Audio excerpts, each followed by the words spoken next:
Gəlin Azərbaycanın xalq qəhrəmanı Qaçaq Nəbinin məzarının tapılmasından danışaq.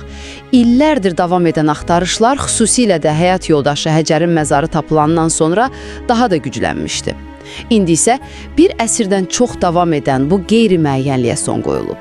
Yaxşı, bəs bu məzarın həqiqətən də Nəbiyə aid olduğunu hardan bilirik? Birincisi, baş daşındakı o inanılmaz gizli işarələr. Düşmənlər tanımasın deyə adı yazılmayıb, amma elə bir kod qoyublar. Nəbinin məşhur aynalı tüfəngi, onun papağının forması, bir də kiçik bir silah.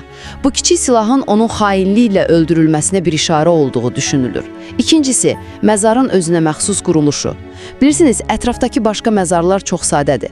Amma bu məzar eyni ilə yoldaşı Həcərin məzarı kimi qədim daşlarla əhatəyə alınıb.